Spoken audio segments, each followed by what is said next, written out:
Hello student. Chapter 9 Strategies for Enhancement in Food Production हा NCERT मधला lesson आपण study करणार आहोत. या लेसनमध्ये मेन 4 पॉइंट दिलेले आहेत. या ठिकाणी तुम्ही बघू शकता first animal husbandry, second plant breeding, single cell protein आणि tissue culture.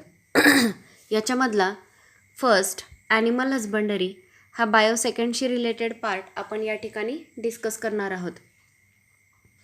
So first introduction बघा. With ever increasing population of the world, enhancement of food production is a major necessity.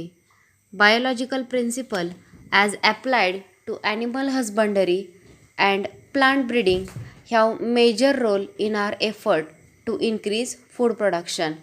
Several new techniques like embryo transfer technology and tissue culture technique are going to play pivotal role in further enhancing food production.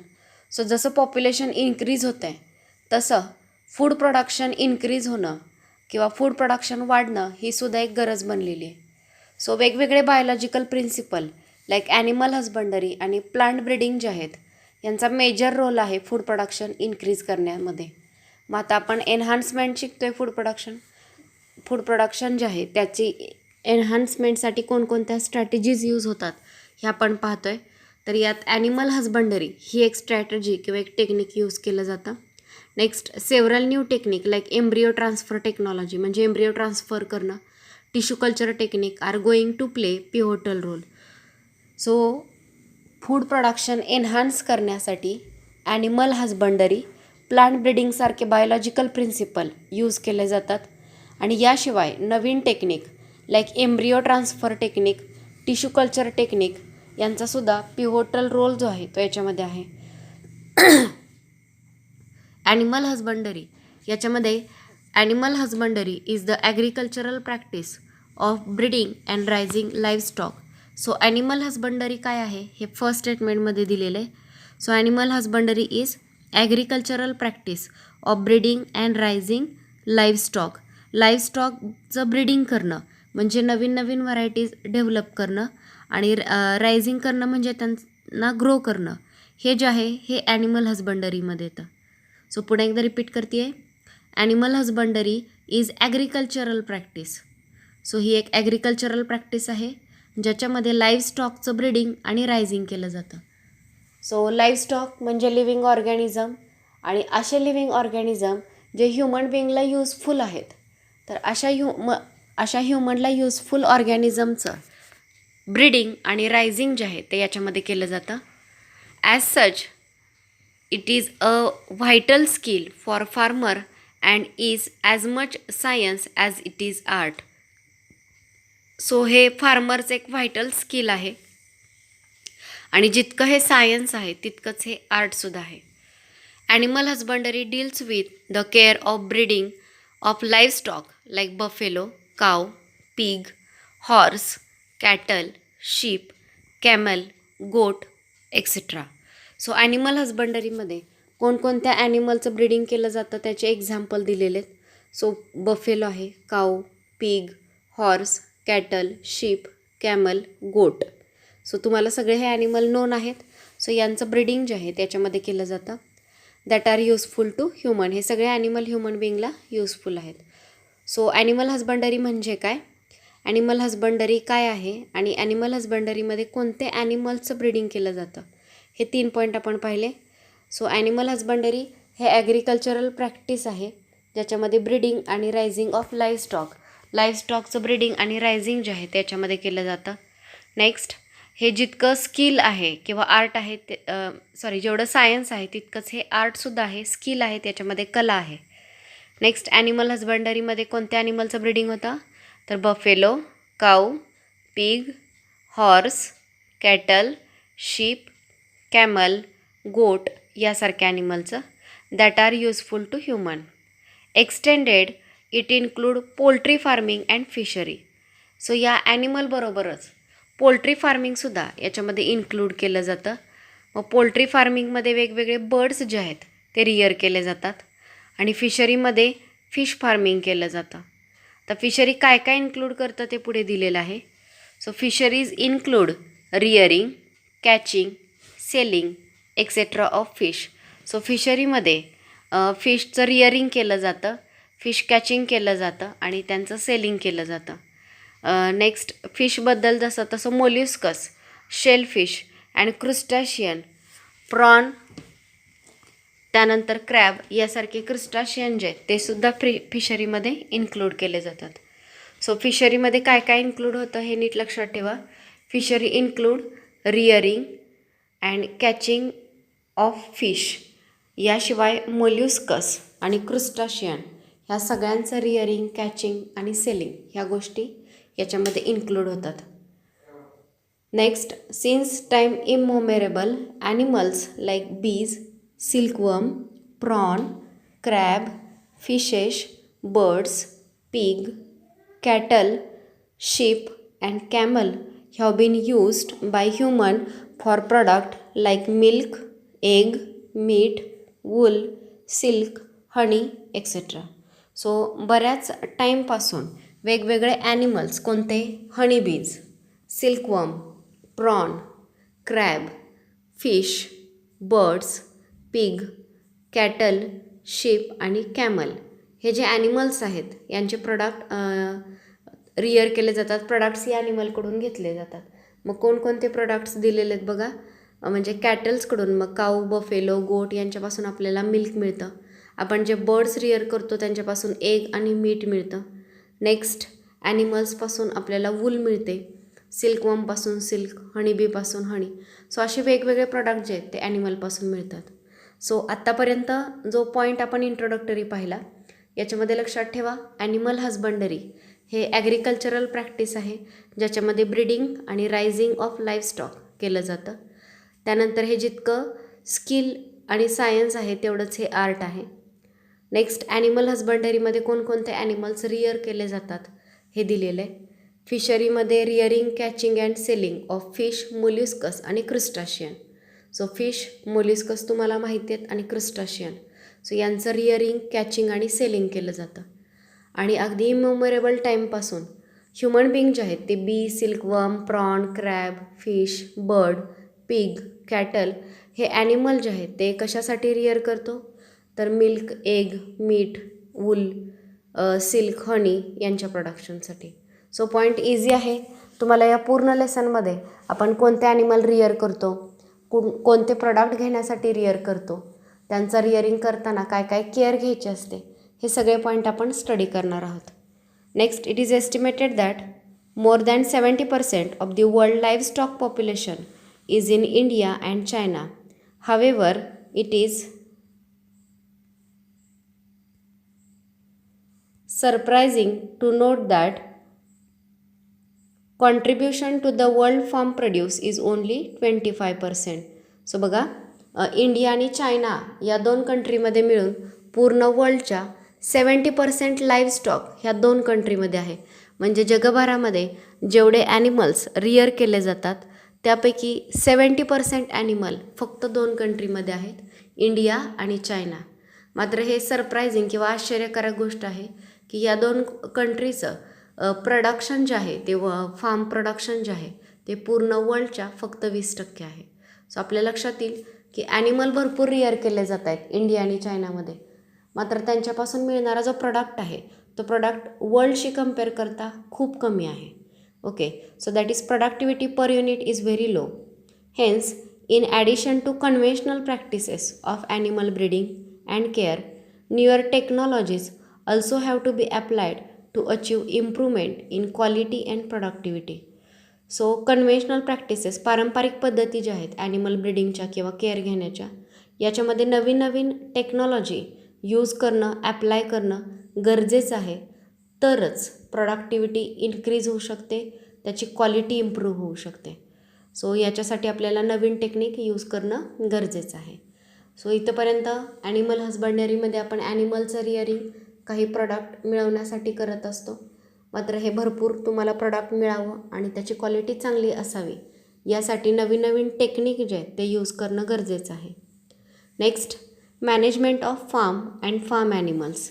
So farm आणि farm ॲनिमलचं management कसं केलं जातं ते दिलेलं आहे बघा. A professional approach to what have been traditional practices of farm management gives the much needed boost to our food production. Let us discuss some of the management procedures employed in various animal farm system. So professional approach जो आहे तो traditional प्रॅक्टिसेसमध्ये आणला पाहिजे animal रिअरिंगच्या. तर आता हा जो professional approach जर आपण आणला तर आपलं फूड प्रोडक्शन जे आहे ते एन्हान्स होऊ शकतं किंवा बूस्ट होऊ शकतं. So now let us discuss some of the management procedure employed in various animal farm system. So वेगवेगळ्या फार्म ॲनिमल्समध्ये वेगवेगळ्या मॅनेजमेंट सिस्टीम यूज केल्या जातात ते आपण डिस्कस करूयात. सो मुलांनो, ट्रॅडिशनल प्रॅक्टिसेसना प्रोफेशनल अप्रोच आणला तरच आपलं फूड प्रोडक्शन बूस्ट होऊ शकतं, इन्क्रीज होऊ शकतं. मग कोणत्या फार्म ॲनिमलसाठी कोणत्या मॅनेजमेंट टेक्निक यूज होतात ते आपण पाहतो आहे. सो फर्स्ट आहे dairy farm management. So dairying is the management of animal for milk and its product for human consumption. So dairying म्हणजे काय? Management of animal for milk. ॲनिमलचं मॅनेजमेंट करायचं कशासाठी? मिल्क तयार करण्यासाठी आणि वेगवेगळे मिल्क प्रॉडक्ट तयार करण्यासाठी, ह्युमन कन्झम्पशनसाठी. Okay, so can you list the animal that you would expect to find in dairy. So डेअरीमध्ये कोणकोणते ॲनिमल्स तुम्ही एक्सपेक्ट करता? तर याच्यामध्ये काऊ, बफेलो, त्यानंतर गोट पण घेऊ शकतो आपण, कॅमल यासारखे ॲनिमल येतात. What are different kinds of product that can be made with milk from dairy farm. या मिल्कपासून आपण कोणकोणते प्रोडक्ट तयार करू शकतो? सो तुम्हाला बरेच प्रोडक्ट माहिती आहेत मिल्कचे, अगदी कर्ड असेल, चीज असेल, तर असे वेगवेगळे प्रोडक्ट आपण मिल्कपासून तयार करू शकतो. In dairy farm management we deal with processes and system that increases yield and improve quality of milk. So dairy farm management म्हणजे तरी काय? तर अशा प्रोसेसेस किंवा सिस्टीम मॅनेजमेंटमध्ये यूज केल्या जातात ज्याच्यामुळे मिल्कचं इल्ड इन्क्रीज होईल आणि प्रॉडक्टची क्वालिटी जी आहे तीसुद्धा इम्प्रूव्ह होईल. Okay, milk yield is primarily depend on the quality of breed. So बघा, मिल्क जे आहे ते कशावरती डिपेंड करतं?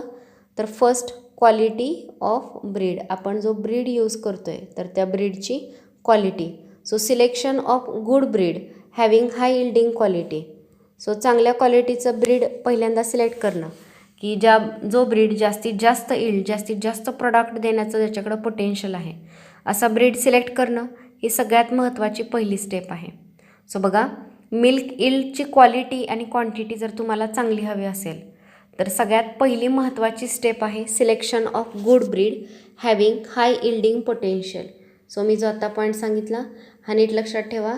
Selection of good breed having high yielding potential. So पहिल्यांदा आपल्याला हे सिलेक्शन करणं महत्त्वाचं आहे. त्यानंतर नेक्स्ट बघा, जसं हाय इल्डिंग पोटेन्शियल महत्त्वाचं आहे तितकंच रेजिस्टन्स टू डिसीज हाही पॉईंट तितकाच महत्त्वाचा आहे. म्हणजे आपण जे ब्रीड सिलेक्ट करतो आहे त्याचं इल्डिंग कॅपॅसिटी हाय असलीच पाहिजे, त्याच्याबरोबर तो डिसीज रेजिस्टंटसुद्धा असला पाहिजे जेणेकरून त्याला सतत डिसीज होणार नाहीत. आणि तो जो ऑर्गॅनिझम आहे तो under climatic condition of the area. So high yielding breed जे आहे ते ब्रीड कदाचित एखाद्या क्लायमॅटिक कंडिशनमध्ये चांगलं इल्ड देऊ शकणार नाहीत किंवा ग्रो होऊ शकणार नाहीत. सो आपल्या एरियाची जी क्लायमॅटिक कंडिशन आहे त्या कंडिशनमध्ये जास्तीत जास्त इल्ड देणारं ब्रीड पहिलं सिलेक्ट करता आलं पाहिजे. सेकंड, ते ब्रीड जे आहे ते डिसीज रेजिस्टंट असलं पाहिजे जेणेकरून त्याला सारखे डिसीजेस होणार नाहीत. For the yield potential to be realized the cattle have to be well looked after. आता पहिलं तर तुम्ही ब्रीड चांगलं सिलेक्ट केलं, ॲनिमल चांगला सिलेक्ट केला जो जास्तीत जास्त इल्ड देतो आहे. सेकंड थिंग, तो ॲनिमल डिसीज रेजिस्टंटसुद्धा आहे जेणेकरून त्याला डिसीजेस होत नाहीत. आता नेक्स्ट, तुम्ही ॲनिमल सिलेक्ट केल्यानंतर रिअरिंग करत असताना काय काय केअर घ्यायची ते या ठिकाणी दिलेलं आहे. So for the yield potential to be realize the cattle have to be well looked after. So चांगलं इल्ड मिळावं यासाठी ॲनिमलची चांगली केअर घेणंसुद्धा गरजेचं आहे. दे हॅव टू बी हाऊस्ड वेल, म्हणजे त्यांचं जे काही शेड असेल ते चांगल्या क्वालिटीचं असलं पाहिजे. शूड हॅव ॲडिक्वेट वॉटर, त्यांना जेवढं हवं तेवढं आणि चांगल्या क्वालिटीचं वॉटर जे आहे ते मिळालं पाहिजे. And we maintain disease free, त्यांना डिसीज फ्री ठेवलं पाहिजे. सो फर्स्ट तुम्ही चांगल्या क्वालिटीचा ब्रीड सिलेक्ट केला जो जास्त यील्ड देईल. सेकंड, तो ब्रीड डिसीज फ्री किंवा रेजिस्टंट असला पाहिजे डिसीजेसना. थर्ड थिंग, त्यांची चांगली केअर घेतली पाहिजे, म्हणजे वेल हाऊस त्यांचं जे शेड असेल ते चांगलं असलं पाहिजे. नेक्स्ट, त्यांना डिसीज फ्री ठेवलं पाहिजे. त्यांना चांगल्या क्वालिटीचं वॉटर जे आहे ते दिलं पाहिजे. त्यानंतर नेक्स्ट बघा, the feeding of cattle should be carried out in scientific manner. हा सुद्धा महत्त्वाचा पॉईंट आहे. जसं त्यांचं शेड चांगलं पाहिजे, व्हेंटिलेटेड पाहिजे, स्पेशियस पाहिजे. सेकंड थिंग, त्यांना वॉटर जे आहे ते योग्य प्रमाणात ॲडिक्वेट अमाऊंटमध्ये दिलं पाहिजे. त्यानंतर त्यांना डिसीज फ्री ठेवलं पाहिजे. याचबरोबर त्यांच्या फिडिंगची म्हणजे खाण्याची काळजी घेणं गरजेचं आहे. मग आता सायंटिफिकली त्यांचं फिडिंग केलं पाहिजे. म्हणजे काय दिलेलं आहे बघा, the feeding of cattle should be carried out in a scientific manner with special Mphasis on quality and quantity of fodder. So जेव्हा तुम्ही त्या कॅटलचं फिडिंग करताय तर याच्यामध्ये 2 गोष्टींवरती जास्त भर द्यायचा आहे. एक, फॉडरची क्वालिटी, तुम्ही त्यांना जो चारा देताय तर त्याची क्वालिटी, आणि सेकंड थिंग त्याची क्वांटिटी, किती प्रमाणात देताय, ह्या दोन्ही गोष्टींचा विचार केला पाहिजे. ओके.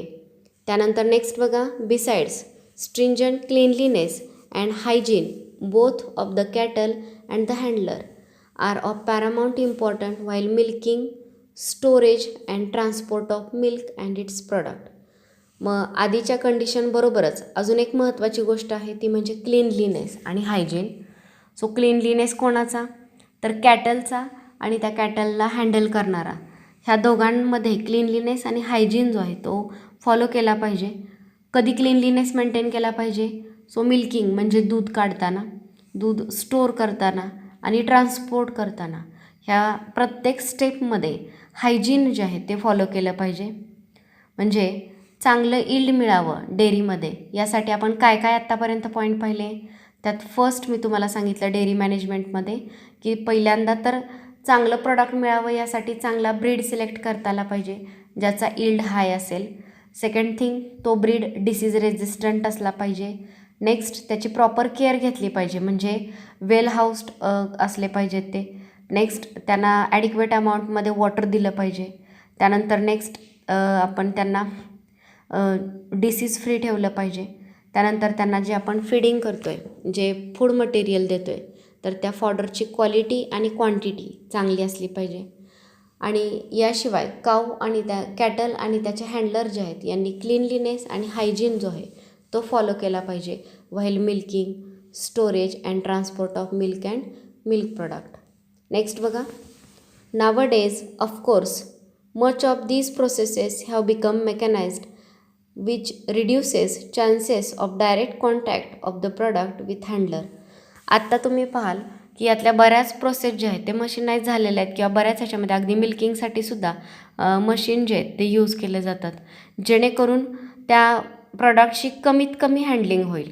आणि कमीत कमी हँडलिंग झालं, कमीत कमी हाताळलं गेलं तर त्याच्यामध्ये जास्त जर्म्स जाणार नाही आणि ते जास्त वेळ टिकेल. ओके. सो मेकॅनाइज प्रोसेस असणं गरजेचं आहे.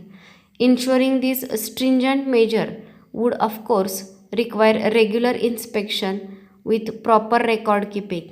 सो हे जे आत्तापर्यंत तुम्हाला वेगवेगळे मेजर्स सांगितले तर याच्यामध्ये रेग्युलर इन्स्पेक्शन आणि यांचं प्रॉपर रेकॉर्ड किपिंगसुद्धा असलं पाहिजे. It would also help to identify and rectify the problems as early as possible. So जर आपण प्रॉपर रेकॉर्डिंग ठेवलं, इन्स्पेक्शन ठेवलं तर प्रॉब्लेम्स लवकर आयडेंटिफाय होतात आणि ते लगेचच सॉल्व करता येतात. Regular visit by veterinary doctor would be mandatory. हा सुद्धा एक पॉईंट आहे की जसं आपण वॉटर, फूड, त्याचं हाऊस, त्यानंतर ब्रीड, ह्या सगळ्या गोष्टींची केअर घेतली, त्याचबरोबर व्हेटरनरी डॉक्टर जे असतात यांचं रेग्युलर व्हिजिट जे आहे ते तितकंच इम्पॉर्टंट असतं त्या ब्रीडची हेल्थ चांगली ठेवण्यासाठी. You would probably find it interesting if you were to prepare a questionnaire on diverse aspects of dairy keeping and then follow it up with a visit to a dairy farm in your locality and seek answer to the question. So ही एक activity दिलेली आहे. तुमच्या लोकॅलिटीमध्ये असणाऱ्या डेअरीला visit करा, questionnaire तयार करा, questions तयार करा आणि त्या क्वेश्चनचे ॲन्सर जे आहेत त्या व्हिजिटमध्ये मिळवा. So this is about dairy farm management. So मुलांनो, डेअरी फार्म मॅनेजमेंटमध्ये आपण जे ॲनिमल रिअर करतो हे मेनली मिल्क आणि मिल्क प्रोडक्टसाठी रिअर करतो. डेअरी फार्म मॅनेजमेंटमध्ये चांगलं इल्ड मिळवण्यासाठी काय काय काळजी घेतली पाहिजे, तर फर्स्ट तर ब्रीड जो आहे तो हाय इल्ड देणारा सिलेक्ट केला पाहिजे. सेकंड थिंग, तो जो ब्रीड आहे तो डिसीज रेजिस्टंट असला पाहिजे. त्यानंतर हे जे ॲनिमल्स आहेत त्यांचं हाऊसिंग वेल केलं पाहिजे किंवा त्यांचं शेड जे आहे ते प्रॉपर व्हेंटिलेटेड असलं पाहिजे. ॲडिक्वेट अमाऊंटमध्ये वॉटर दिलं पाहिजे. यांना डिसीज फ्री ठेवलं पाहिजे. याशिवाय ॲनिमल आणि त्याचे हँडलर जे आहेत यांचं हायजीन आणि क्लीनलीनेस मेंटेन केला पाहिजे. कधी, तर मिल्किंग करताना, मिल्क स्टोअर करताना आणि ट्रान्सपोर्ट करताना. त्यानंतर नेक्स्ट, जर मेकॅनाइज्ड प्रोसेस असतील तर कमीत कमी मिल्कशी कॉन्टॅक्ट होतो, जेणेकरून ते खराब जास्त होणार नाही. त्यानंतर सगळ्यात महत्त्वाचं जे आहे ते रेकॉर्ड आणि रेग्युलर इन्स्पेक्शन जे आहे ते असलं पाहिजे. रेग्युलर इन्स्पेक्शन आणि रेकॉर्ड मेंटेनिंग असेल तर लगेचच प्रॉब्लेम जो आहे तो आयडेंटिफाय करता येतो जर काही प्रॉब्लेम आला तर, आणि तो प्रॉब्लेम रेक्टिफाय किंवा सॉल्व करता येतो. यानंतर रेग्युलर व्हेटरनरी डॉक्टरची व्हिजिट असली पाहिजे. आणि ह्या सगळ्या गोष्टींची जर आपण केअर घेतली तर नक्कीच डेअरीमध्ये जे काही मिल्कचं इल्ड आणि क्वालिटी आहे ती आपल्याला चांगली मिळू शकते. So this was about dairy farm management. यानंतरचा नेक्स्ट पॉईंट आहे पोल्ट्री फार्म मॅनेजमेंट. तर पोल्ट्री फार्ममध्ये काय दिलेले बघा. Poultry is the class of domesticated fowl bird use for food or for their eggs. So poultry जे आहे, पोल्ट्रीमध्ये फाऊल म्हणजेच वेगवेगळे बर्ड जे आहेत ते डोमेस्टिकेट केले जातात, रिअर केले जातात. आणि हे कशासाठी, तर त्यांच्यापासून मिळणारं फूड किंवा मीट जे आहे त्यासाठी आणि एगसाठी. They typically include chicken and ducks. So typically याच्यामध्ये मेनली चिकन आणि डक्स जे आहेत ते इन्क्लूड होतात. But sometime turkey and geese हे सुद्धा इन्क्लूड केले जातात. सो कोणकोणते बर्ड रिअर होतात, मेनली चिकन आणि डक, आणि त्याच्याबरोबरच टर्की आणि गीज यासारखे बर्डसुद्धा डोमेस्टिकेट केले जातात. सो फर्स्ट पॉईंट लक्षात ठेवा, आपण पोल्ट्री फार्मिंग कशासाठी करतो, तर बर्ड्सपासून मिळणारं फूड आणि एग याच्यासाठी करतो. याच्यामध्ये कॉमनली कोणते बर्ड्स रिअर केले जातात, चिकन, डक आणि कधीकधी टर्की आणि गीजसुद्धा रिअर केले जातात. The word poultry is often use to refer to the meat of only this bird, but in more general sense it may refer to the meat of other birds too. So poultry म्हटलं की ह्या काही common बर्ड्सचं meet जे आहे ते refer केलं जातं. मात्र अजूनही काही बर्ड्स आहेत जे पोल्ट्रीमध्ये इन्क्लूड होतात. Next, as in dairy farming, selection of disease free and suitable breed, proper and safe farm condition, proper feed and water and hygiene and health care are important component of poultry farm management. So जे आपण डेअरीमध्ये study केलं तसेच point पोल्ट्रीमध्ये दिलेले आहेत. त्यांनी start तशीच केलेली आहे ॲज इन डेअरी फार्मिंग. जसं आपण डेअरी फार्मिंगमध्ये पाहिलं की first disease free breed select करणं गरजेचं आहे. Next, suitable proper breed select केला पाहिजे. सेफ फार्म कंडिशन असल्या पाहिजेत. त्यांच्या फीडिंगची किंवा खाद्याची काळजी घेतली पाहिजे. वॉटरची, हायजीन फॉलो केलं पाहिजे आणि त्यांच्या हेल्थची केअर घेतली पाहिजे. सो पोल्ट्री फार्म मॅनेजमेंटमध्ये हे मेन पॉईंट येतात. पुन्हा एकदा रिपीट करते आहे. First, selection of disease free breed, suitable breed, त्यानंतर safe farm condition, proper feed and water and hygiene and health care are important component of poultry farm management. So poultry farm मॅनेजमेंटमधले हे काही important component आहेत. So मुलांना poultry farm जे आहे ते आपण फूड आणि एग किंवा मीट आणि एग मिळवण्यासाठी करतो. याच्यामध्ये चिकन, त्यानंतर डक, टर्की आणि गीज यासारखे बर्ड रिअर केले जातात. हे पोल्ट्री फार्म मॅनेजमेंटमध्ये कोणते इम्पॉर्टंट पॉईंट आहेत, तर first, selection of disease free breed, next safe farm condition, next proper feed and water, hygiene and health care. So हे मेन पॉईंट जे आहेत याच्यामध्ये येतात. सो आपण डेअरी फार्म मॅनेजमेंट आणि पोल्ट्री फार्म मॅनेजमेंट हे 2 पॉईंट पाहिले. यानंतर नेक्स्ट जे आहे दिलेले ते बघा काय दिलेले. You may have seen TV news or read newspaper report about the bird flu virus. So bird flu व्हायरसबद्दल तुम्ही ऐकलं असेल, जसं स्वाईन फ्लू किंवा बाकीचे फ्लू आपण पाहतो त्या पद्धतीनं बर्ड फ्लू हा पण एक डिसीज आहे, बर्ड्सना होणारा. बर्ड फ्लू व्हायरसमुळे हा डिसीज स्प्रेड होतो, which created a scare in the country and drastically affected egg and chicken consumption. So bird फ्लूचं जेव्हा आउटब्रेक आलेलं तेव्हा कंट्रीमध्ये स्केअर किंवा भीतीचं वातावरण होतं आणि पर्टिक्युलरली एग आणि चिकनचं कन्झम्पशन बरंच कमी झालं होतं. Find out more about it and discuss whether the panic reaction was justified. How can we prevent the spread of flu in case of some chicken and infected. So याची information तुम्हाला collect करायची आहे की bird flu virus काय किंवा bird flu disease काय आहे. त्यानंतर ती जी पॅनिकफुल कंडिशन क्रिएट झाली होती तर ती योग्य होती का, आपण बर्ड फ्लू हा डिसीज कसा प्रिव्हेंट करू शकतो, त्याचं इन्फेक्शन कसं थांबवू शकतो. सो या गोष्टींची इन्फॉर्मेशन तुम्हाला कलेक्ट करायची आहे. तुम्ही या गोष्टींची इन्फॉर्मेशन कलेक्ट करा आणि आपण ती नेक्स्ट लेक्चरमध्ये डिस्कस करू. नेक्स्ट आहे ॲनिमल ब्रीडिंग. आता ब्रीडिंग करणं काय असतं, ब्रीड म्हणजे काय आहे, हा पॉईंट आपण सुरू करूयात. सो बघा, breeding of animal is important aspect of animal husbandry. So animal हजबंडरीमधला हा एक इम्पॉर्टंट ॲस्पेक्ट आहे की ज्याच्यामध्ये ॲनिमल ब्रीडिंग केलं जातं. Animal breeding AIIMS at increasing the yield of animal and improving desirable qualities of the produce.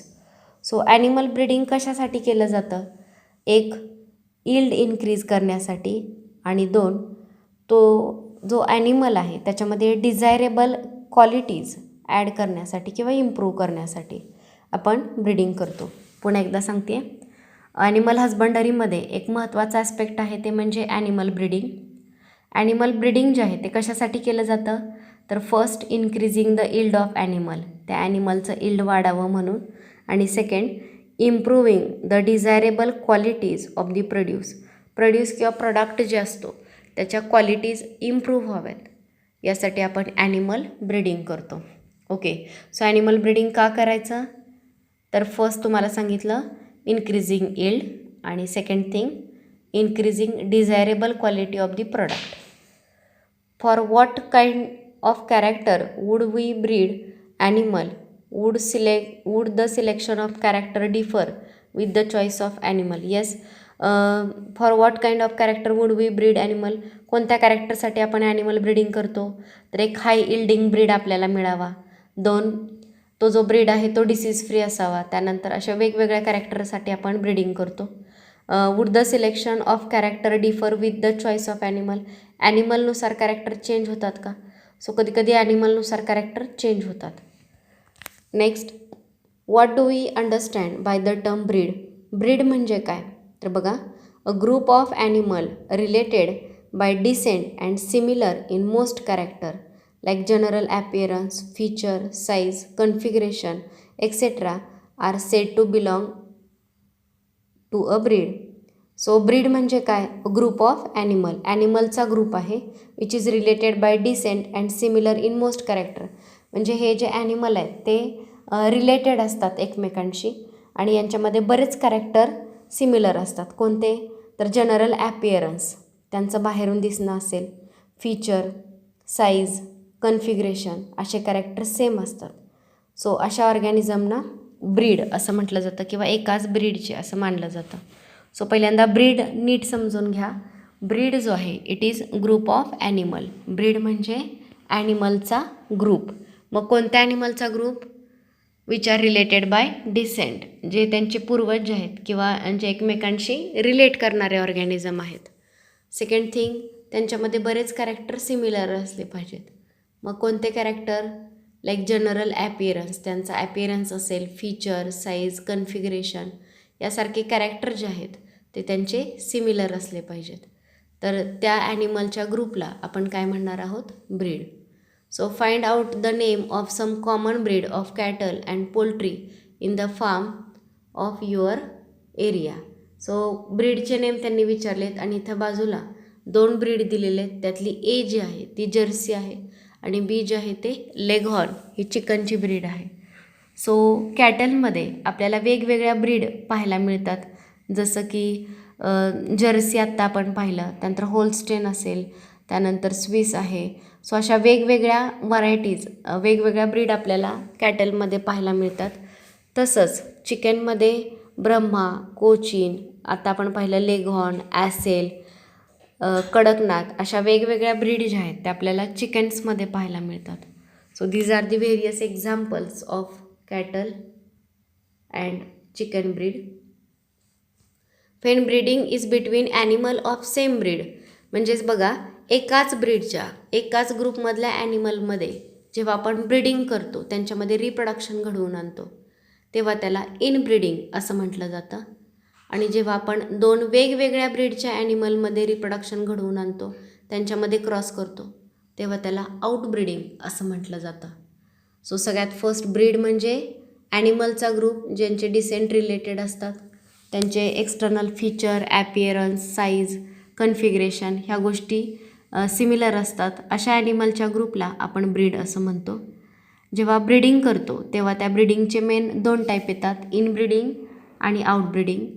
Inbreeding म्हणजे same ब्रीडच्या ॲनिमलमध्ये केलं जाणारं क्रॉसिंग किंवा ब्रीडिंग, आणि आउटब्रीडिंग म्हणजे वेगवेगळ्या ब्रीडच्या ॲनिमलमध्ये केले जाणारे क्रॉसेस, त्याला आउटब्रीडिंग असं म्हटलं जातं. तर हे जे इनब्रीडिंग आणि आउटब्रीडिंग आहे याचे डिटेल्स आपण नेक्स्ट लेक्चरमध्ये स्टडी करणार आहोत. सो आजच्या लेक्चरमध्ये आपण ॲनिमल हजबंडरी म्हणजे काय, ॲनिमल हजबंडरीमध्ये कोणकोणते ॲनिमल्स रिअर होतात, आपल्याला काय प्रोडक्ट्स मिळतात, हे आपण इंट्रोडक्शनमध्ये पाहिलं. आणि याच्यामध्ये नेक्स्ट आपण स्टार्ट केलं डेअरी फार्म मॅनेजमेंट आणि पोल्ट्री फार्म मॅनेजमेंट. दोन्ही पॉईंट आपले झालेले आहेत. नेक्स्ट जे आहे ॲनिमल ब्रीडिंग. मग याच्यामध्ये ब्रीड म्हणजे काय आणि ब्रीडिंगचे 2 टाईप, इनब्रीडिंग आणि आउटब्रीडिंग मी तुम्हाला सांगितले. तर इनब्रीडिंग आणि आउटब्रीडिंगचे जे डिटेल्स आहेत, हे डिटेल्स आपण नेक्स्ट लेक्चरमध्ये स्टडी करणार आहोत. आजच्या लेक्चरमध्ये आपण इथेच थांबतो आहे. थँक्यू.